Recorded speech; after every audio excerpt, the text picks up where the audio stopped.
Onivia, League of Legends highlights. Got the superior range here as the Jinx. You feel pretty good about this 2v2 as the Gen.G side.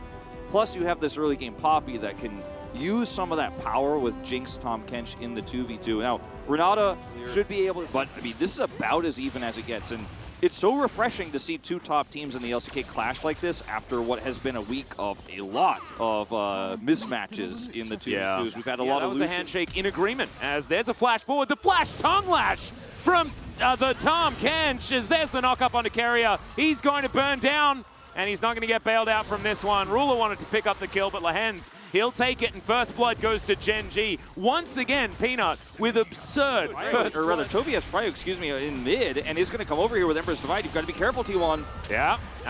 Okay. Going to interrupt that one. Great handshake. That guarantees the Drake here. Carrier just taking matters into his own hands. Chovy is going to maybe get a plate here. And I think that Carrier will need to keep doing that if they want to actually win fights. As Moonlight Vigil's going to come down. That should be able to stun up Ruler, but the Flame Trump is in great position. Another ulti comes out as now Ona is going to get caught. The Steadfast Presence comes in. He does have Cyclone, but unfortunately, the Alcove Gaming's not working out. And in goes Chovy, manages to pick up Carrier as well, and he will go down. Peanut wants to stop this Rift Herald, and oh my goodness, the heroic charge will deny the charge of Shelly. Pick up as many of these structures as possible and really start this snowball moving. It's the classic Jinx Azir early game strat, as Doran does have Mega available, but Zeus has Owner available, which I'd say is still going to be Cannon Barrage. They are definitely going to do a ton of damage. The minions are definitely gone, though, as yeah, Lehens is going to survive. Never mind. And at the top side of the map, it's a Herald is on everyone's mind right now. Gen.G with full control of the area, though, and there's no way T1 can even fight for this. Zeus has no teleport, so no ulti either. He stayed down here because he thought maybe they're going to need my damage.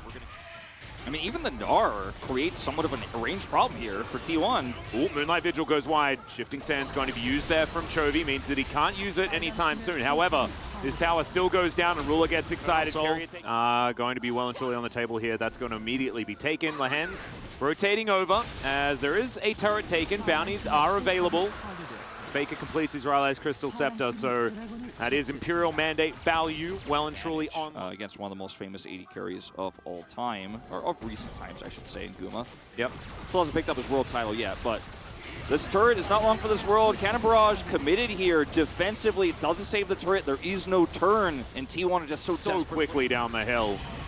Gen.G are just not giving T1 any options, and this is not a game where, like, Zeus is sitting in side lanes. He was able to get that top out. And the Rocket are just starting to be a big problem. It's almost like we have a Ziggs here and a Jinx in one.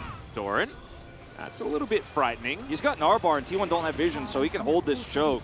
Yeah, and Flame Trumpers are also pretty dang good at that, as there's the Flash Gnar from Doran just buying space. They pick up the Infernal Soul, and he is going to get Handshake back. So that's a dead Gnar. First kill goes over to T1. And now Gen.G are just trying to get out of there. Chovy, oh my god. Yeah. He sets up the Sand Soldiers in front of the Baron and says, you're not allowed to come in here. And now he's looking for Goom. Usually, like, what is this conquering Sands damage? He has Flash, too. Like, he almost could have just solo killed as the fans are going nuts here. He would have liked to stay in mini form, I think, as he would have been able to keep chasing. But now T1 have found the Gnar yet again. And I think he's just definitely dead this time. Faker kiting really beautifully here. And does have the stopwatch and mistimed Gnar. This is a win for Gen.G, though. Goes wide. Gen.G's getting an inhibitor. They're like, yeah, cool, broke your stopwatch, you killed an R. I don't care at all, even slightly. I've got a prop. Is that why you pick Gnar, Wolf? You pick Gnar so we can just be bait all game? Is that the plan? I mean, that's how Doran's playing it here, and it's working out. He's made two great sacrifices now to get Gen.G the lead further. My god, Ruler's, that crit onto Ona was obscene. And they, yeah, so it is Gnar for, okay, Ruler's getting excited. Zeus gonna have to run. Ruler now taking a lot of damage, though Moonlight Vigil goes wide because the Devour was there from Lehens. Faker now trying to frontline. Ruler's gonna have to flash to get out of the Cannon Barrage. but Carrier is chasing him down with a hostile takeover. It just barely is out of range as Gen.G are going to be bullied out as somehow Azir kills Guma. I'm not sure how Chovy did that, but he did it. He has so much damage, and he's still inside the base. Faker goes golden, but the bailout is not going to be there for Carrier, and eventually the Swain will die, and Zeus finds himself outside of his base. These Sand Soldiers, the amount of damage that Chovy has done, he just stood his ground. If Zeus could have bought time for a Cyclone, there's a chance here. He's level 16, but it's just going to be so difficult. Owner Cyclone coming up soon. Yeah, and Peanut is fighting against Zeus here, and it's once again just buy time so that we can take down these Nexus turrets. There's that Cyclone that you were talking about, but Owner is just immediately destroyed. Chovy's damage is just way too high this game, Wolf. It's just insane. Nexus is going to go down, and Gen.G will take game 1 against T1. Very aggressive lead for Gen.G, a snowball that comes with oppressive vision.